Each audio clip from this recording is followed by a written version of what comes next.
اللہ رب العالمین بارہ الخلائق اجمعین والصلاة والسلام والتحیۃ والاکرام علی نبینا وشفیع ذنوبنا وطبیب قلوبنا مولانا ومولا الثقلین جد الحسن والحسین ابی القاسم محمد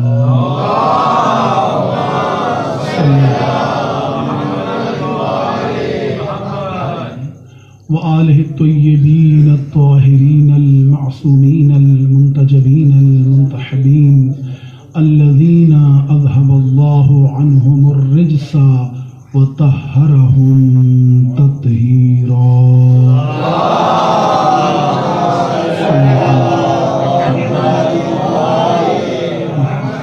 ولعنۃ اللہ علی اعدائہم اجمعین من یوم عداوتہم الی قیام یوم الدین اما بعد فقد قال اللہ الحکیم فی کتابہ المتین وفرقان الحمید وقولہ الحق بسم اللہ الرحمن الرحیم وَلَقَدْ أَنزَلْنَا إِلَيْكُمْ آيَاتٍ مُبَيِّنَاتٍ وَمَثَلًا مِّنَ الَّذِينَ خَلَوْا مِن قَبْلِكُمْ وَمَوْعِظَةً لِّلْمُتَّقِينَ صلوات پڑھ دیں محمد و آل محمد۔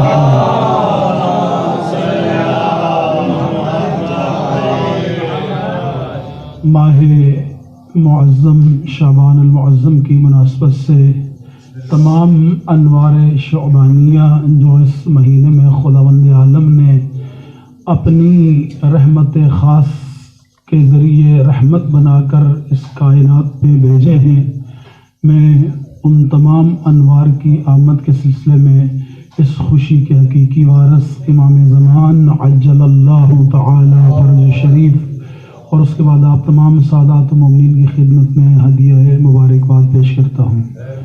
کافی دیر سے ماشاءاللہ آپ جشن سماعت فرما رہے ہیں اور ہر ایک مقرر نے، ہر ایک خطیب نے ماشاءاللہ بہت ہی خوبصورت انداز میں محمد و آل محمد علیہ السلام کا ذکر کیا ہے۔ ذاکر کی مجال کیا ہے، یہ ذکر ہی اتنا خوبصورت ہے کہ ذاکر کوئی بھی ہو، یہ ذکر ذاکر کو چار چاند لگاتا ہے۔ ہم بعض اوقات جو بیان کرتے ہیں، ہم اپنے بیان کے مطابق یہ سوچتے ہیں کہ جتنا ہم بیان کرتے ہیں وہ اتنے ہی ہیں۔ اگر میرا جملہ سمجھ آ گیا تو یہیں سے میں جشن کا آغاز کر دوں گا۔ ہم جب معصومین علیہ السلام کی عظمت بیان کرتے ہیں تو ہمارا تصور یہ ہوتا ہے کہ جتنا ہم بیان کرتے ہیں وہ اتنے ہیں، لیکن عرفا فرماتے ہیں نہیں، جتنا ہم بیان کرتے ہیں وہ اتنی ہماری عقل ہے، وہ کتنے ہیں وہاں ہماری طاہر عقل پرواز نہیں کر سکتی۔ جہاں یہ خود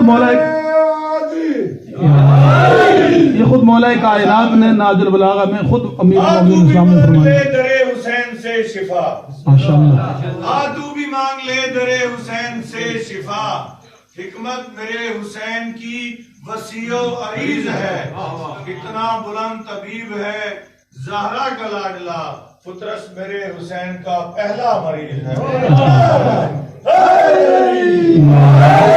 ماشاءاللہ آپ نے خوبصورت استقبال کیا ہے، اور اسی خوبصورت استقبال پر میں اس ماہ معظم شعبان کی پہلی مناسبت ایک جملہ میرا دل ہے کہ میں اس معظمہ بی بی کی شان میں کہہ کے انشاءاللہ آج کے دن کی مناسبت سے گفتگو کا آغاز کروں۔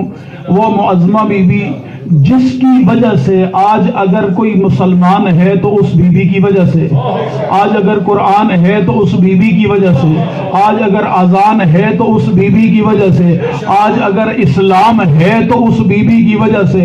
وہ اس بی بی کا نام زین اب ہے، زین اب۔ قرآن مجید کی بہت ساری آیات میں اختصار کرتے ہوئے قرآن مجید میں مختلف چیزوں کو مختلف چیزوں کے لیے زینت قرار دیا گیا ہے۔ مثلا خداوند عالم نے ستاروں کو آسمان کی زینت قرار دیا ہے، مال اور اولاد کو عام انسان کی زینت قرار دیا ہے، شجر و حجر و چرند و پرند دریا ان ساری چیزوں کو زمین کی زینت قرار دیا ہے۔ پھر ساری کائنات میں جتنے انسان ہیں ان انسانوں میں سے مردوں کو انسانوں کی زینت قرار دیا. میرے نبی کی حدیث ہے, میں اپنی طرف سے بات نہیں کر رہا, یہ رسول خدا کی حدیث ہے. جتنے مرد ہیں وہ انسانوں کی زینت ہیں, اور ان تمام مردوں کی زینت ہے علی ابن ابی طالب. جاگیے گا.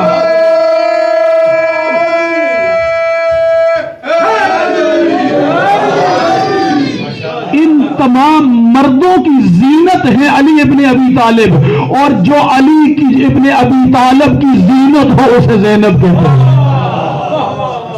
جو علی جیسے باپ کے لیے زینت بن جائے. اچھا, کس پہلو سے علی کی جیسے باپ کے لیے زینت بنے؟ مثلا ایک بد اخلاق انسان ہے, اگر اس کی اولاد اچھے اخلاق کا مظاہرہ کرے تو باپ کے لیے زینت ہے. خدا کرے میں جملہ سمجھا پاؤں جو کہنا چاہ رہا ہوں. اگر ایک بد اخلاق ہو اور اس بد اخلاق کی اگر اولاد اچھے اخلاق کی مالک ہو تو والدین کے لیے زینت بنتی ہے. جس در سے اخلاق کو معراج ملے, پتہ نہیں میں نے جملہ کس نے اس کو سمجھ آیا ہے, جس در سے اخلاق کو معراج ملے, اگر اس در کے لیے کوئی زینت بنے. عبادت انسان کی زینت ہے, عبادت انسان کی زینت ہے. اور اہل بیت علیہ السلام میں زین العابدین بھی ہیں, آل محمد میں ہی زین العابدین بھی ہیں, سید الساجدین بھی ہیں. وہی سید الساجدین ایک مرتبہ اپنی مصلی عبادت میں تشریف فرماتے ہیں نا, اور پانچویں امام نے سوال کیا کہ آپ زین العابدین ہیں. آپ چوتھے امام سے پانچویں امام نے سوال کیا آپ زین العابدین ہیں, اور آپ کے بابا علی کی عبادتوں کا کیا ہوگا؟ پھر آپ زین العابدین ہیں تو پھر آپ کے بابا علی کی عبادتوں کا کیا عالم ہوگا؟ تو امام نے فرمایا جاؤ بیٹا باقر, اپنے گھر سے صحیفہ, وہ صحیفہ لے آؤ جس میں قیامت تک کے حالات لکھے ہوئے ہیں. جو پانچویں امام نے چوتھے امام کی خدمت میں وہ صحیفہ پیش کیا. جیسے ہی صحیفے کا پہلا صفحہ کھولا نا تو کھول کے فوراً چوتھے امام نے بند کر دیا, اور بند کر کے ایک جملہ کہا جس کی ایک ضربت ثقلین کی عبادتوں سے افضل ہو اس کی باقی عبادتوں کا کیا عالم ہوگا؟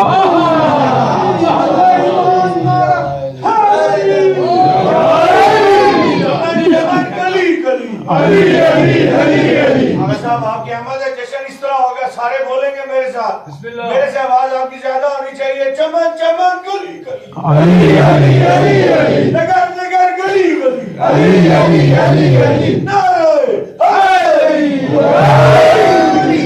جس ہستی کی ایک ضربت ثقلین, اب ثقلین بھی سمجھانا پڑے بندے کو اس مجمع میں. ثقلین یعنی ارض و سما نہیں, ارض و سما نہیں, ثقلین یعنی یہ جہان بھی اور وہ جہان بھی.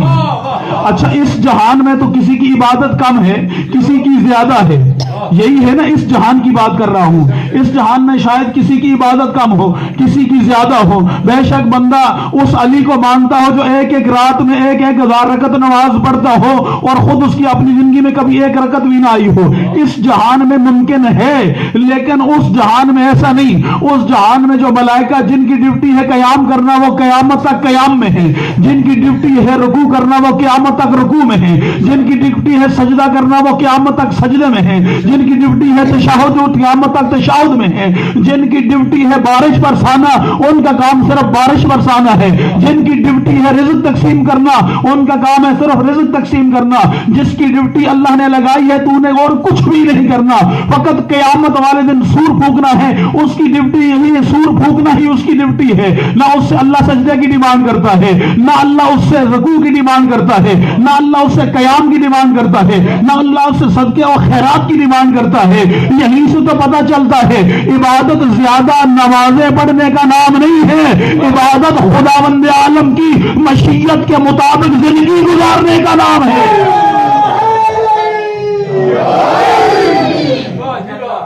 یعنی عبادت اس چیز کا نام نہیں ہے کہ بندہ کثرت عبادت کرے, عبادت حقیقت اس چیز کا نام ہے کہ بندہ اطاعت میں مصروف ہو جائے.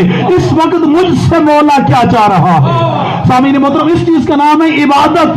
اور یہ ہے مولا فرماتے ایک ضربت ثقلین کی عبادتوں سے افضل. ثقلین کی عبادتوں میں سے میں نے فقط ملائکہ کی عبادت کی آپ کو ایک جھلک دکھائی ہے. ابھی میں نے آدم کی عبادت کا ذکر نہیں کیا, ابھی میں نے نوح کی عبادت کا ذکر نہیں کیا, کیا, ابھی میں نے ابراہیم خلیل کی عبادت کا ذکر نہیں کیا, ابھی میں نے موسیٰ کلیم کی عبادت کا ذکر نہیں کیا, یعنی 1,24,000 نبیوں کی عبادت کا ذکر نہیں کیا, چونکہ حدیث مصطفیٰ نے ارشاد فرمائی ہے, حدیث حسنین کے نانا نے ارشاد فرمائی ہے, حدیث زہرا کے بابا نے ارشاد فرمائی ہے, اور زہرا کا بابا اس وقت تک کلام نہیں کرتا جب تک ادھر سے وحی نہ آئے, یعنی کہلوانا اس کی مشیت تھی, کہنا رسول کی مرضی تھی, بتانا امت کو تھا کہ جن کی ایک عبادت ایک ضربت کا مقابلہ نہیں کر سکتے, ان کی باقی زندگی کا کیسے مقابلہ کرو گے؟ جن کی ایک ضربت کا تم مقابلہ نہیں کر سکتے. سامعین محترم, یہ ہے عبادت علی کی, یہ ہے علی کی عبادت, اور اس عبادت کی جو زینت ہو اسے زینب کہا جاتا ہے. اس عبادت کو جو زینت بخشے, اس عبادت کو کیسے زینت بخشی ہے؟ پشت ناکہ پہ بندے ہوئے ہاتھوں کے ساتھ بھی تہجد قضا نہیں ہے. تہجد قضا نہ ہو جس بی بی کی, نہیں, یہ شاید چھوٹا جملہ ہے, اس سے بڑا جملہ کیا ہے؟ اس سے بڑا جملہ یہ ہے کہ وہ بیوی جو امام نہ ہو, امام اسے کہے مجھے نماز تہجد کی دعاؤں میں یاد رکھنا, اس بیوی کا نام زینب ہے. بیوی کی عظمت بہت بلند ہے. میں نے فقط اس لیے کہ میں اگر اس بیوی کے دروازے پہ نہ آؤں تو میں سمجھتا ہوں میں کسی امام کے دروازے پہ نہیں پہنچا, کیونکہ آج جو کچھ بھی میراث ہے ہمارے پاس وہ صرف اسی بیوی کی عطا کردہ ہے. اور پھر اس کے بعد دوسرا نمبر اس ماہ معظم شعبان میں وہ ہے مولا امام حسین کا. اگر آپ جاگ رہے ہیں, ابھی تک میرے ساتھ ہیں, آپ نے خوبصورت انداز میں جشن سماعت فرمایا ہے. میں بغیر کسی تمہید کے پہلا جملہ مولا امام حسین السلام کے فضیلتوں میں سے پہلا فضیلت کا جملہ آپ کی سماعت کو ہدیہ کرنا لگا ہوں. آیت اللہ مستنبت نے القطرہ میں اس حدیث کو نقل کیا ہے. 10 خصوصیات امام حسین علیہ السلام کی انہوں نے وہ بیان کی ہے رسول اللہ کی زبانی, جو آدم علیہ السلام سے لے کر مہدی تک کسی معصوم کو اور نہیں ملی. وہ 10 خصوصیات صرف اور صرف مولا امام حسین کو ملی ہیں. ان میں سے پہلی خصوصیت کیا ہے؟ اگر آپ جاگ رہے تو اسی پہ جشن تمام ہو جائے گا. پہلی خصوصیت میرے نبی فرماتے ہیں وَأَوْحَى إِلَىٰ خَازِنِ النَّارِ, اللہ نے جس رات امام حسین علیہ السلام کے نور کو اس زمین پہ طلوع کرنا تھا, اسی رات کو اللہ نے خازن جہنم کو وحی کی, خازن جہنم کو وحی کی, آج جہنم کی آگ کو بجھا دے, آج جہنم کی آگ کو بجھا دے. اللہ نے خازن جہنم کو وحی کی. آدم کے وقت یہ وحی نہیں ہوئی, نوح علیہ السلام کے وقت یہ وحی نہیں ہوئی, حضرت ابراہیم خلیل کے وقت یہ وحی نہیں ہوئی, موسیٰ کلیم کے وقت یہ وحی نہیں ہوئی, عیسیٰ روح اللہ کے وقت یہ وحی نہیں ہوئی, محمد الرسول اللہ کے وقت یہ وحی نہیں ہوئی, یہ مولا کائنات کے آنے پر یہ وحی نہیں ہوئی, امام حسن مجتبیٰ کے آنے پر یہ وحی نہیں ہوئی, مولا زین العابدین کے آنے پر یہ وحی نہیں ہوئی, امام مہدی علیہ السلام کے آنے پر یہ وحی نہیں ہوئی. کب ہوئی؟ اس وقت ہوئی جس رات خدا نور حسین کو اس زمین پہ طلوع کروانا چاہ رہا تھا. خدا نے خازن جہنم کو حکم دیا آج جہنم کی آگ کو بجھا دے, اور بجھا کر دنیا کو بتا دے کہ حسین کے آنے کا یہ مقام ہے.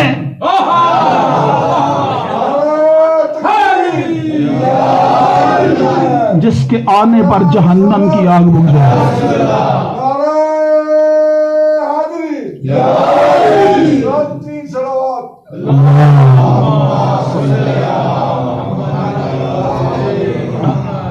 اگر آپ جاگ رہے ہیں تو میں 2 روایتیں یہاں ساتھ پڑھنا چاہ رہا ہوں, ایک قرآن سے, دوسری حدیث سے. دونوں روایتیں.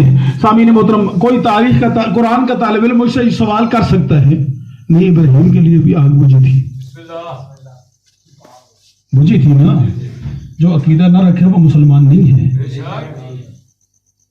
بردم و سلامن علی ابراہیم, اے آگ ابراہیم پر ٹھنڈی ہو جا, قرآن کی آیت ہے نا, یعنی اس کا مطلب ہے ابراہیم کے لیے آگ بجھی تھی, ہوئی تھی نا.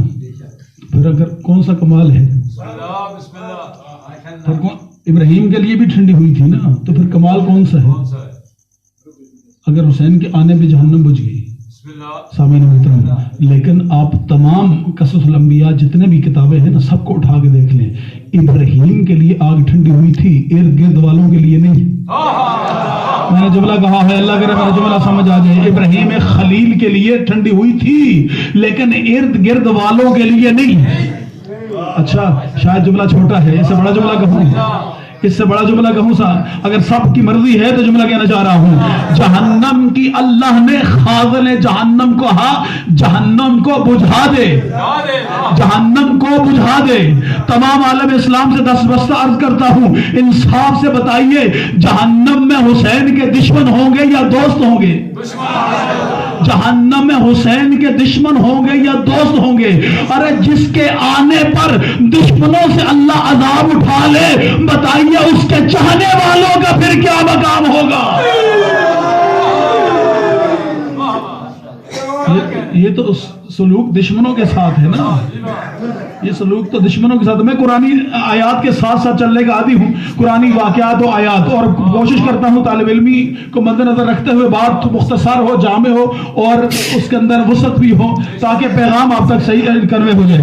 سامعین محترم، یہاں پر اگلا جملہ کہنا جو چاہ رہا ہوں، دوسری جو روایت ہے وہ صحیح مسلم اور صحیح بخاری دونوں نے نقل کی ہے۔ ہمارے ہاں جو مفتی جعفر حسین آل اللہ مقامہ، انہوں نے سیرت امیر المومنین علیہ السلام میں بھی اس روایت کو بخاری اور مسلم کے حوالے سے ہی نقل کیا ہے۔ وہ روایت کیا ہے؟ اگر آپ سارے ساتھ دے رہے ہیں تو میں آپ کی سماعت کو ہدیہ کروں۔ وہ روایت کیا ہے؟ وہ روایت یہ ہے کہ جس دن رسول خدا صلی اللہ علیہ وآلہ وسلم کا نور اس فرش پر طلوع ہوا، میرے نبی کا نور، اس دن ابو لہب جیسا دشمن خانہ کعبہ کے پاس بیٹھا ہوا تھا۔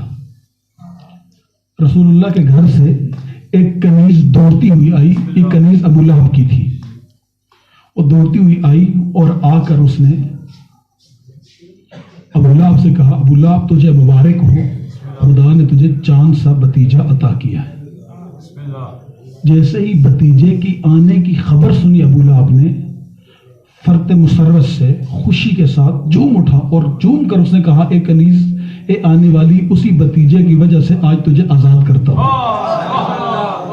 حضرت عبداللہ ابن عباس اس حدیث کے راوی ہیں اور بخاری اور مسلم دونوں نے نقل کی ہے، اور میں نے جہاں سے آپ کے سامنے پڑھی ہے وہ مفتی جعفر حسین آل اللہ مقامہ کی کتاب ہے سیرت امیر المومنین، 2 جلدوں پر، دوسری جلد سے میں حدیث آپ کے سامنے میں نے پڑھی ہے۔ ابو لہب نے کہا کہ تجھے میں نے اپنے بتیجے کی آنے کی خوشی میں آزاد کر دیا۔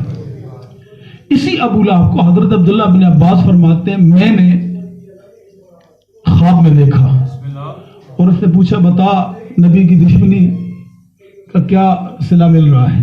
اس نے کہا کہ ہفتے میں 6 دن میں جہنم کی آگ میں جلتا ہوں، لیکن پیر کا دن، وہ لمحہ، وہ گھڑی جس وقت خدا نے میرے گھر میں وہ بتیجا عطا کیا تھا اور اس کی وہ خبر لے کر کنیز آئی تھی، اور اس خوش آنے کی خوشی میں نے اس کنیز کو آزاد کیا تھا، جس وقت وہی لمحہ، پورے ہفتے کے بعد وہی پیر کے دن وہی لمحہ آتا ہے، خداوند عالم مجھے جہنم سے نکال کر کچھ دیر کے لیے عذاب سے راحت عطا کرتا ہے،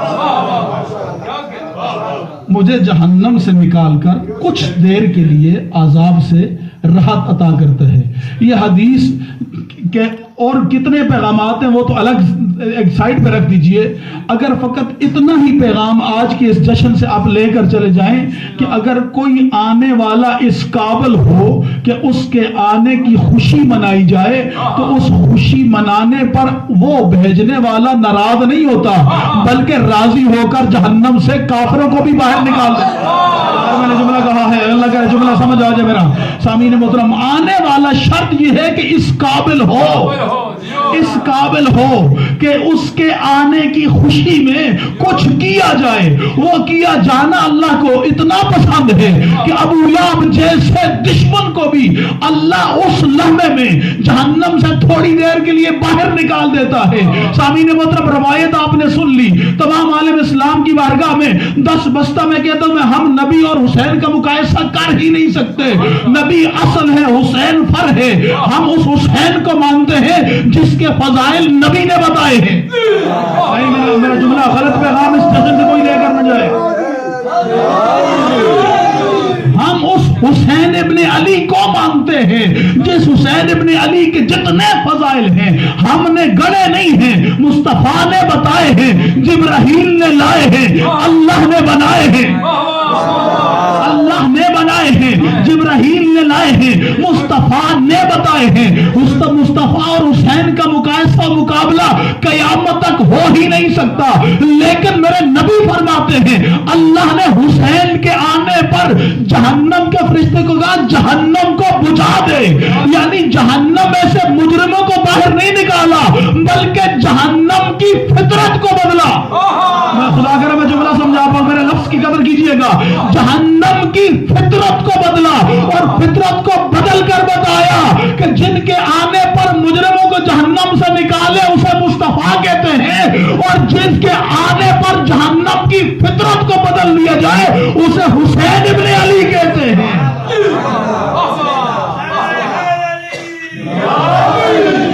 یہ ہستی ہے حسین ابن علی کی۔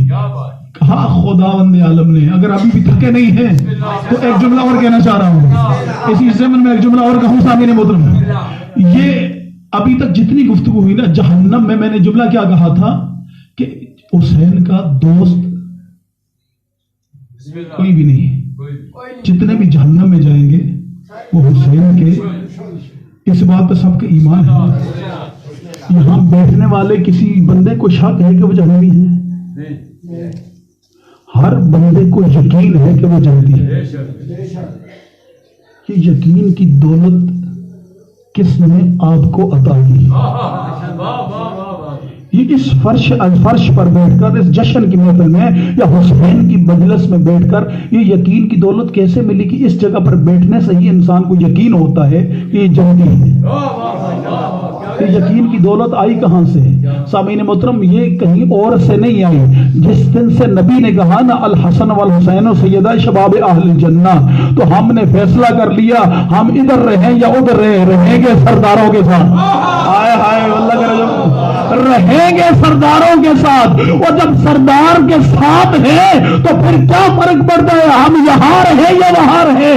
اللہ کی قسم جس دن میرے مولا نے کہا تھا خدا بندہ میں تیری جنت کی لالچ میں عبادت نہیں کرتا، یہ تاجروں والی عبادت ہے، میں تیرے جہنم کی خوف کی وجہ سے عبادت نہیں کرتا، یہ غلاموں والی عبادت ہے، میں تو اس لیے عبادت کرتا ہوں کہ تو لائق عبادت ہے۔ اسی دن سے ہم نے تہیا کر لیا اے حسین اس لیے عزاداری نہیں کرتے کہ ہمیں جنت ملے، اس لیے عزاداری نہیں کرتے کہ ہم جہنم سے بچ جائیں، اس لیے تیرا ذکر کرتے ہیں کہ تیرا قرب مل جائے۔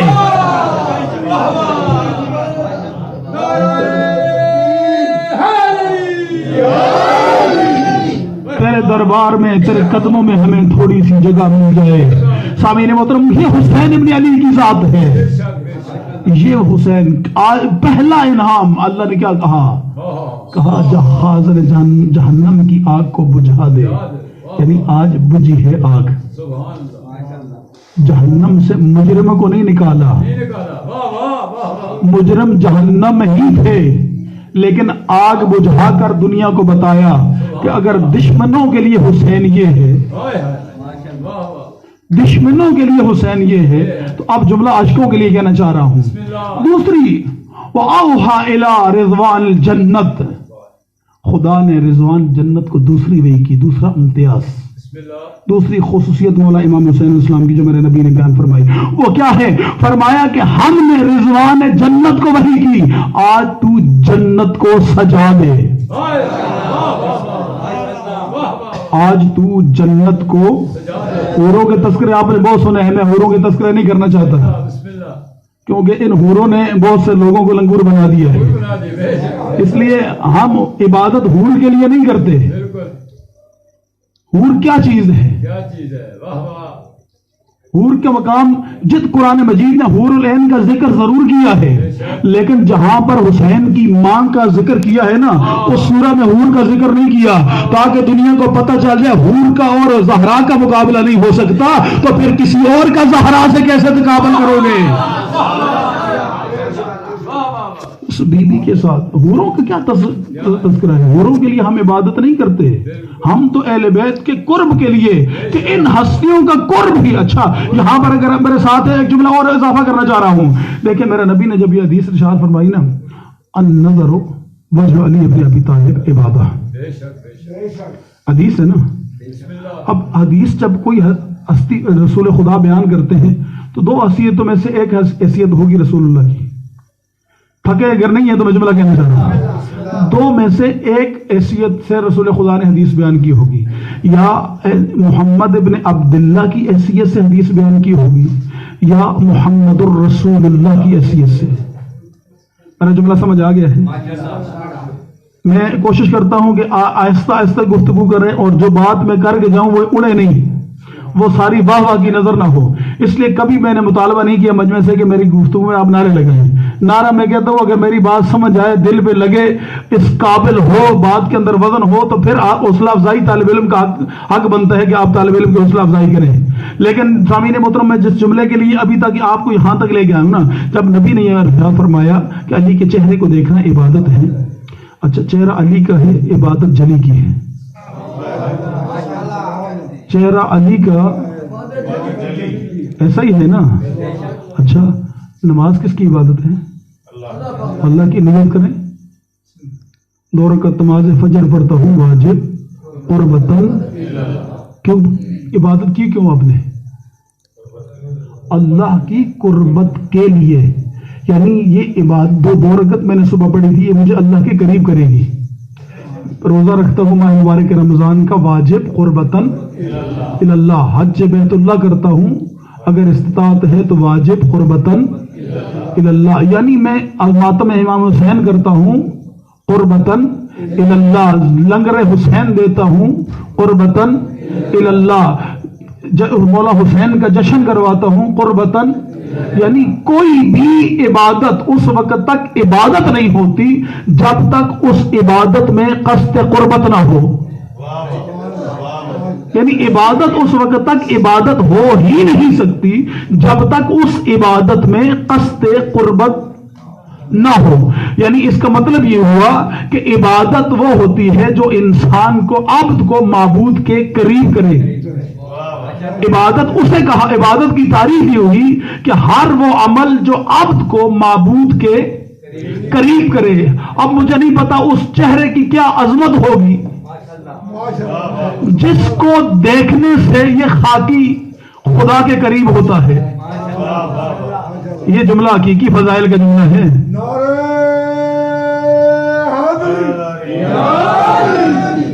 اب رسول اللہ نے یہ حدیث جب بیان فرمائی تو کس حیثیت سے بیان فرمائی؟ محمد ابن عبداللہ کی حیثیت سے یا محمد الرسول اللہ کی حیثیت سے؟ تو سب کہیں گے نہیں بھائی، نبی جو بھی بات کرتے تھے وہ محمد ابن عبداللہ کی حیثیت سے نہیں کرتے تھے. جو بھی بات کرتے تھے محمد الرسول اللہ کی حیثیت سے کرتے تھے. اچھا یعنی اس کا مطلب ہے کہ علی کا یہ جب محمد رسول اللہ کی بات کی حیثیت سے نے بات کی تو پھر یہ بات فقط ذات علی کے لیے کی یا عہدہ علی کے لیے کی؟ دیکھیں نا، جب کوئی بندہ بات کرتا ہے، یہ بات تھوڑی سی علمی ہے، بات تھوڑی سی گہری ہے. اگر میں سمجھا پایا انشاءاللہ تو آپ گھر تک مجھے دعا دیتے ہو جائیں گے. بات ہے تھوڑی سی گہری، علمی بات ہے. جب بھی کوئی بندہ بات کرتا ہے نا، 3 وجوہات ہوتی ہیں. ایک بات کرنے والا کون ہے، کیا بات کی ہے، کس کے متعلق بات کی ہے. کسی بھی بات کے اندر 3 لاجکس ہوتی ہیں نا. کس نے بات کی ہے، کیا بات کی ہے، کس کے متعلق بات کی ہے. کس نے بات کی ہے وہ محمد رسول اللہ ہے. کن کے متعلق بات کی ہے وہ علی ولی اللہ ہے. بات پہنچی ہے. اور جو بات کی ہے درمیان میں جو بات کی ہے فرمایا النظر وجہ ہے علی ابن ابی طالب عبادہ، کہ جو بھی علی کے چہرے کو دیکھے، علی کے چہرے کو دیکھنا اللہ کی عبادت ہے. اور عبادت اس وقت تک ہو نہیں سکتی جب تک اس کے اندر قصد قربت نہ ہو. اس وقت تک عبادت ہو نہیں سکتی جب تک اس کے اندر قصد قربت نہ ہو. اب سامعین محترم اب علی کے متعلق بھی آ جائیں. علی کے متعلق جب نبی یہ بات کر رہے تھے تو کس حیثیت سے علی کے متعلق یہ بات کر رہے تھے؟ علی ابن ابی طالب کی حیثیت سے یا علی ولی اللہ کی حیثیت سے؟ اگر بات علی ابن ابی طالب کی حیثیت سے ہو تو پھر جناب جعفر ابن ابی طالب کا چہرہ دیکھنا بھی عبادت ہونا چاہیے. پھر سامعین محترم جناب خود ابو طالب کا چہرہ دیکھنا بھی عبادت ہونا چاہیے. سامعین محترم پھر جناب عقیل ابن ابی طالب کا چہرہ دیکھنا بھی عبادت ہونا چاہیے. لیکن ان کے متعلق نبی نے نہ فرما کر صرف علی کے متعلق یہ بیان فرمانا اس بات کی دلیل ہے کہ یہ بات علی ابن ابی طالب کے چہرے کو دیکھنے کی نہیں ہے بلکہ علی ولی اللہ کے چہرے کو دیکھنے کی ہے.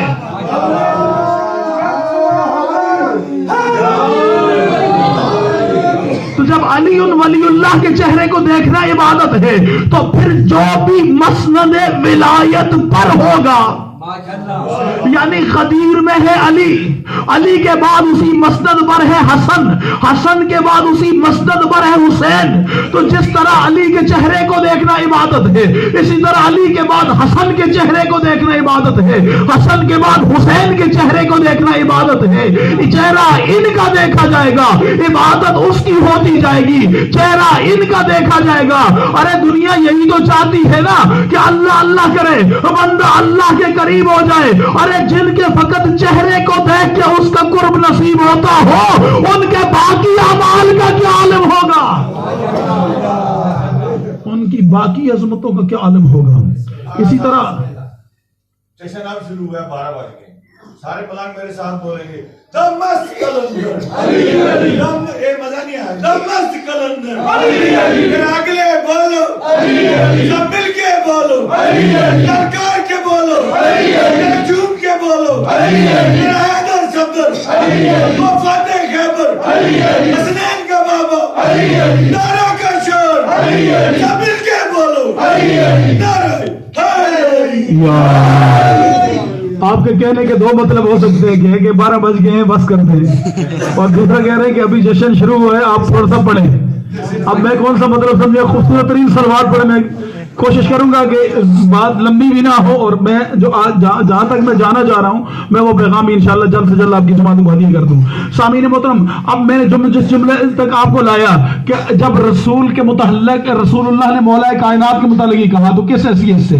جب مولا کائنات کے متعلق کہا تو مولا کائنات کس حیثیت سے؟ مولا کائنات کے چہرے کو دیکھنا عبادت ہے. اسی طرح جب رسول خدا کے الحسین منی وانا من الحسین تو کس حیثیت سے حسین رسول سے ہے اور رسول حسین سے ہے؟ محمد ابن عبداللہ کی حیثیت سے یا محمد الرسول اللہ کی حیثیت سے؟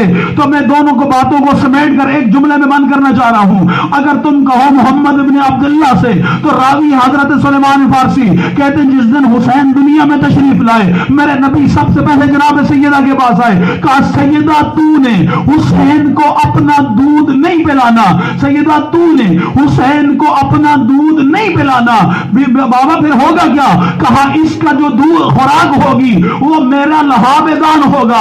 اس کے بعد ایک دن نہیں، 2 دن نہیں، 3 دن نہیں، مسلسل 40 دن تک صبح اور شام رسول خدا آتے تھے، مولا حسین کے منہ میں اپنی زبان ڈالتے تھے، مولا رسول خدا کی زبان کو چوستے تھے حسین اور اس سے خوراک لیتے تھے. 40 دن میں بچے کا وجود مکمل ہو جاتا ہے، اس کا گوشت، اس کی پوست، اس کی ہڈیاں، اس کا دماغ، اس کے جسم کے تمام اعضاء مکمل ہو جاتے ہیں. یعنی اگر میں یہ کہوں کہ حسین ابن علی کے متعلق جب کہا حسین مجھ سے اور میں حسین سے، اگر محمد ابن عبداللہ کے عنوان سے کہا تو حسین کا گوشت نبی کا گوشت، حسین کا خون نبی کا خون، حسین کی ہڈیاں نبی کی ہڈیاں، اس لیے کہ خوراک مصطفیٰ نے دی ہے جس خوراک سے بنا ہے. اور اگر میں کہوں نہیں جب کہہ رہے تھے تو اس لیے کہہ رہے تھے کہ حسین محمد ابن عبداللہ کی حیثیت سے نہیں، محمد الرسول اللہ کی حیثیت سے. تو پھر دنیا والوں کو جان لینا چاہیے کہ جب محمد الرسول اللہ کی حیثیت سے کہیں تو پھر جہاں حسین جہاں رسول ہو وہاں باپ علی ہونا چاہیے. میں اگلا جملہ کہنا چاہ رہا ہوں، جہاں رسول ہو، رسول شہر ہے، علی دروازہ ہے، تو پھر جب بھی حسین کو ہو، اور ضرورت ہم اس بات کی ہے کہ کوئی حسین کا دروازہ بھی ہو، اس لیے کہ اگر رسول بغیر دروازے کے نہیں ہوتے تو حسین دروازے کے بغیر کیسے ہوگا؟ تو ماننا پڑے گا حسین کے لیے رسول نے جب کہا تو محمد ابن عبداللہ کی حیثیت سے نہیں کہا، بلکہ محمد الرسول اللہ کی حیثیت سے کہا حسین رسالت سے ہے، اور رسالت قیامت تک حسین سے۔ اور یہ جملہ میرا نہیں ہے، علامہ طاہر القادری صاحب نے اس کے اوپر بہت ڈیٹیل گفتگو کی ہے، اور نتیجے کا جو جملہ یہ کہا ہے انہوں نے، وہ فرماتے ہیں کہ رسول خدا دنیا کو بتا رہے تھے کہ 61 ہجری تک حسین مجھ سے ہے، اور 61 ہجری سے لے کر صبح قیامت تک میں حسین رسول سے ہوں۔ تو ارے سامعین محترم، ظاہری وجود تو میرے نبی کا 11 ہجری کو اس دنیا سے پردہ کر گیا تھا، پھر جو 61 ہجری میں تھا وہ ظاہری وجود تو نہیں تھا، وہ تو وجود رسالت تھا۔ تو پھر ماننا پڑے گا کہ جس طرح اس رسالت کو دروازے کی ضرورت تھی، اس رسالت کو بھی دروازے کی ضرورت ہے۔ اس کا دروازہ علی تھا، حسین کے دروازے کا نام عباس ہے۔